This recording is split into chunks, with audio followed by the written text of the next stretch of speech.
Alright gang, welcome to Procreate. Alright gang, welcome back to Procreate. So in this lesson what we're going to do, we're going to take a look at adjustments on an HSL adjustment because the project we're about to engage in is going to be all about grayscale rendering. HSL adjustments, folks, are one of those things that is extremely powerful because if you do it right in a non-destructive workflow, you don't have to go back and recolor the thing if the art director or your client goes, you know what, I hate it in blue, do it in red. So we've got an image up that we built up earlier in the course using the bokeh brush. And I just want to show you how this works at a color level. And then I'm going to show you how this works on a grayscale level. So let's go ahead and grab an adjustment. Let's go ahead and adjust the hue, saturation, brightness. So let's say that you really like the way that this layer came out.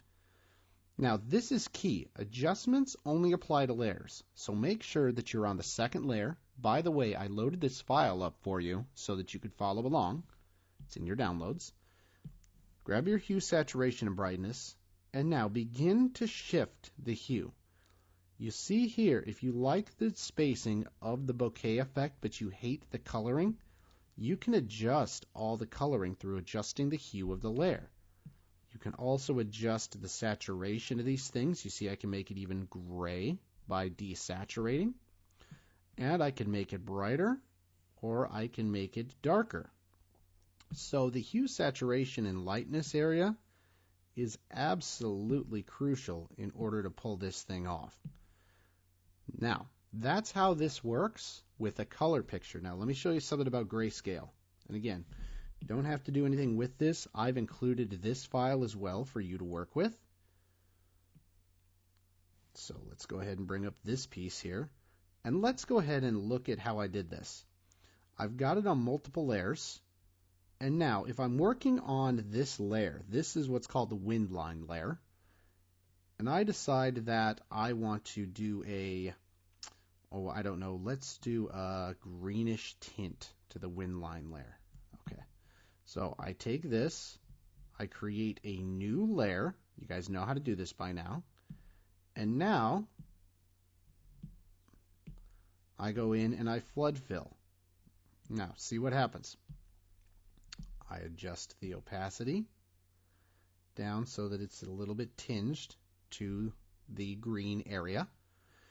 And now I can play with blend modes, but what I'm going to do here, I'm just going to show you how an HSL works. With this layer selected, I grab the hue, saturation, and lightness, and I can change the hue of this to kind of see what works. This is going to be key to my cast light.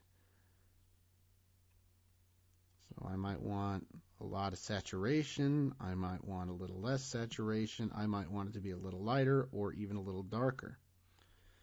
So I can move it anywhere on this hue that I really want, and I can change the entire look or feel of a piece. So once you're done with that, go ahead and click off the adjustment layer, and you'll see that if I turn it off and turn it on, I've changed the mood of the piece slightly. This HSL adjustment, folks, is one of the quickest ways to change the overall mood of the piece. Now you got to be careful because you see the reflected light. Let me just grab a red pen here.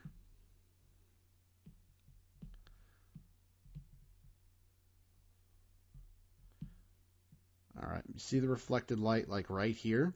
That's no longer matching. So I would have to go through then and do another HSL adjustment on my reflected light layer.